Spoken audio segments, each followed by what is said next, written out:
Our subject this morning is faith healing real?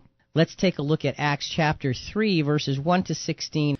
One day Peter and John were walking up to the temple at the hour of prayer at 3 o'clock in the afternoon, and a man lame from birth was being carried in. People would lay him daily at the gate of the temple, called the Beautiful Gate, so that he could ask for alms from those entering the temple. When he saw Peter and John about to go into the temple, he asked them for alms. Peter looked intently at him, as did John, and said, "Look at us." And he fixed his attention to them, expecting to receive something from them. But Peter said, "I have no silver or gold, but what I have I give you. In the name of Jesus Christ of Nazareth, stand up and walk." And he took him by the right hand and raised him up, and immediately his feet and ankles were made strong. Jumping up, he stood and began to walk, and he entered the temple with them, walking and leaping and praising God. All the people saw him walking and praising God, and they recognized him as the one who used to sit and ask for alms at the Beautiful Gate of the temple. And they were filled with wonder and amazement at what had happened to him.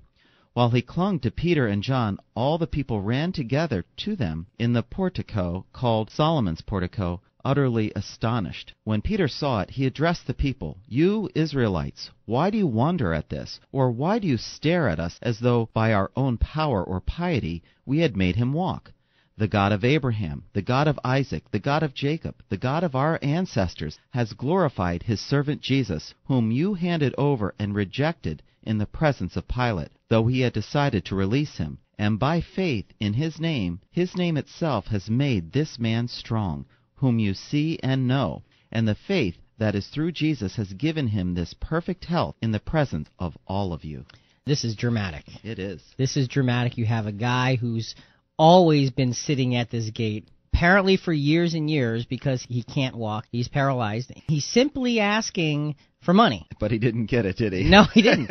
But he got something very, very different. He was healed. So let's look at this and try and understand some of the pieces involved in this whole picture here. First of all, there's three things that we want to touch on. What are they? The first is all healing done by the apostles and disciples was on unbelievers. I never thought about that.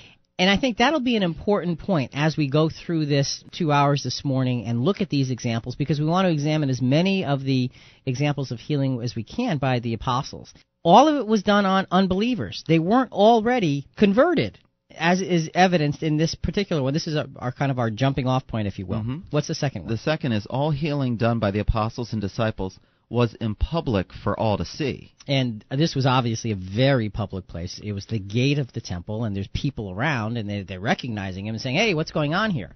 And the third point, Rick, is all the healing was for the purpose of drawing attention to the gospel of Christ. And I really love what the Apostle Peter says. And he's clinging to them, and he's praising God, and he's jumping around. And I mean, it's quite a sight. And Peter's response is, "Why do you wonder at this? Or why do you stare at us as though by our own power and piety we had made him walk?" He's saying, look, here's what happened here. This is as a result of Jesus Christ, not us. So don't get the wrong impression. And I think that is one of the most powerful parts of this, is making sure that they always gave the credit where credit was due. It wasn't them that did the healing. That shows true humility. It really does. So there's those 3 points. The apostles and the disciples healed unbelievers, and we'll check this as we go through. They always did it in public, and it was always for the purpose of drawing attention to the gospel of Christ. Jonathan, let's look at another example. Acts 9:32 through 35. Now as Peter went here and there among all the believers, he came down also to the saints living in Lydia. There he found a man named Aeneas, who had been bedridden for 8 years, for he was paralyzed. Peter said to him, "Aeneas, Jesus Christ heals you. Get up, make your bed." And immediately he got up, and all the residents of Lydia and Sharon saw him and turned to the Lord. This is a much shorter example, so it's a little easier to remember the details. How long had this guy been paralyzed for? He was bedridden for 8 years. All right, so you have a sort of a documentation that this is a long-term illness. You notice it doesn't say they went to Lydda, however you say it. They go there. Notice it doesn't say, and they find one of their fellow Christians. Oh, good point. They found a guy, and he has this particular situation. And Peter says to him, "Jesus Christ heals you. Get up and make your bed." And he gets up. There's this public person who is well known to have this ailment. Mm-hmm. he is healed, and what's the result? They turn to the Lord. So it was for the purpose of drawing attention to the gospel of Christ. This was a tool to draw attention to the life of Jesus, to his crucifixion, to his resurrection, and to what all of that meant as the pivot point, as the linchpin of the plan of God. I think it was something dramatic to say, something is happening here that you've never seen before. You need to pay attention. So you have this very dramatic situation. The apostle, specifically Peter, says the word. It says, Peter said to him. It doesn't say that he stood there and prayed. It doesn't say that there was a lot of other things going on. It doesn't even say he laid his hands upon him. That's a good point. I never saw that. Okay? Yeah. It just says he simply said to him. And just like the previous example, same thing. Mm-hmm. They said, look at us. They caught the stare and pronounced him healed. There's some interesting things here as we begin to unfold this topic by looking at the actual recorded instances of healing in the New Testament. Now, again, we're not focusing on the healings that Jesus did. There were too many, and I think you would agree that looking at the way Jesus did things is a class all by itself. That's right. And we can look at it, we can have honor and respect for it, but we need to be imitating the other way because Jesus was the Messiah. Everyone else are followers of the Messiah. Right. So we have to be emulating other followers of the Messiah. Let's get on to the next example. All right. Now, this is going to be on one of Paul's missionary journeys. He's giving a public talk in this context here. And this is found in Acts chapter 14, verses 8 through 15.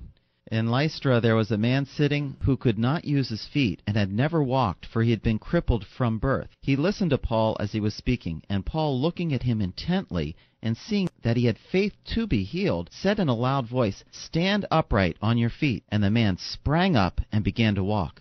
When the crowd saw what Paul had done, they shouted in the Lycaonian language, "The gods have come down to us in human form." Barnabas they called Zeus, and Paul they called Hermes, because he was the chief speaker. The priests of Zeus, whose temple was just outside the city, brought oxen and garlands to the gates. He and the crowds wanted to offer sacrifice. When the apostles, Barnabas and Paul, heard of it, they tore their clothes and rushed out into the crowd, shouting, "Friends, why are you doing this? We are mortals just like you, and we bring you good news, that you should turn from these worthless things to the living God, who made the heaven and the earth and the sea and all that is in them."